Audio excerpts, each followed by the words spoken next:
নমস্কার বন্ধুরা, আজ আমি আবার চলে এলাম আমার পাকশালা ঝুমা পাকশালাতে। আজ আমি আপনাদেরকে মালাই আলুর দম করে দেখাবো। দেখুন আপনারা আমি কিভাবে রান্নাটা করি। এটার জন্য আমি এই যে আলু কেটে নিয়েছি। আলুটা বড় ছিল, সেজন্য আমি দু টুকরো করে নিয়েছি আলুটাকে। আর একটু করে নিয়েছি, ফুটো ফুটো করে নিয়েছি কাঁটা চামচ দিয়ে। এটা দেখা যাচ্ছে না, কিন্তু ফুটো ফুটো করা আছে। ফুটো করে নিয়েছি। তার জন্য আমার লাগবে হলো এই লঙ্কা বাটা, জিরের গুঁড়ো, ধনে গুঁড়ো, আদা বাটা, নুন, হলুদ, চিনি, ক্রিম, টক দই, ধনে পাতা, তেজপাতা, কাঁচা লঙ্কা আর গরম মশলা, এলাচ, দারচিনি বেটে রেখেছি। এখন আমি কি করে এটাকে করি, আগে এটাকে মেখে রাখতে হবে। আমি প্রথমে এখানে লঙ্কা বাটা দিয়ে দিলাম। এখানে 1 চামচ জিরের গুঁড়ো আছে, সাদা জিরের গুঁড়ো দিয়ে দিলাম। হাফ চামচ ধনে গুঁড়ো, হাফ চামচ আদা বাটা, পরিমাণ মতো নুন,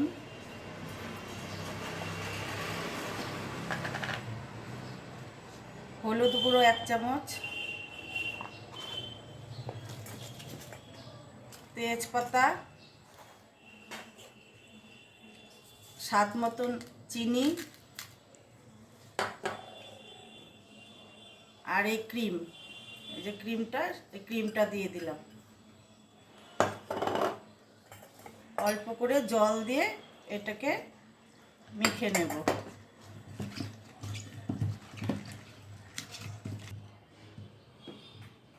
এবার এটা আমি 2 ঘন্টা মেখে ঢেকে রাখবো। 2 ঘন্টা পরে বানাবো। মেখে রেখেছিলাম সেই আলুগুলোকে আমি এখন এটাকে সেদ্ধ করে নেব। মাখাতে যে 2 ঘন্টা মেখে রাখাতে আলুগুলো বেশ একটু নরমও হয়ে গেছে, মশলাটাও ঢুকেছে। আমি এবার এটাকে সেদ্ধ করবো আলুটাকে।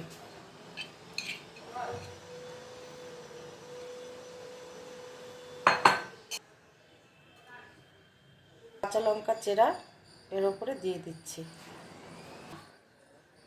ঢাকা দিয়ে দিচ্ছি সেদ্ধ হবার জন্য। এবার আমি ঢাকনাটা উঠিয়ে দেখছি আলুগুলো সেদ্ধ হলো কিনা।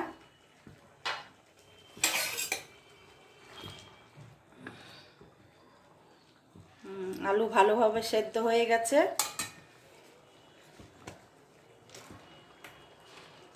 এবারে আমি এই যে টক দইটা মিক্সিতে ফেটিয়ে রেখেছি, এটাকে আমি দিয়ে দিচ্ছি।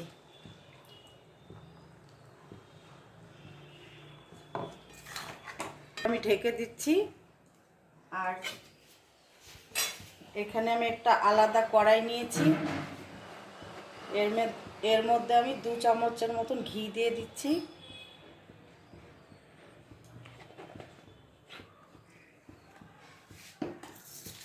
আমি যে 2টো তেজপাতা এর মধ্যে দিয়ে দিলাম,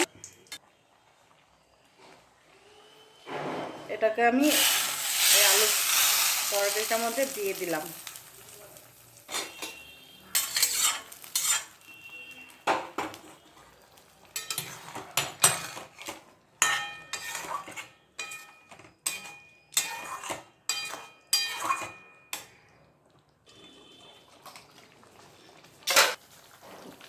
এলাচ, দারচিনি বেটে রেখেছি, সেটাকে দিয়ে দিচ্ছি। একটু মাখা হবে ঝোলটা। আমার রান্নাটা হয়ে গেছে, আমি গ্যাসটা অফ করে দিলাম। ধনেপাতা কুচি রেখেছিলাম, ধনেপাতা কুচি দিয়ে দিচ্ছি।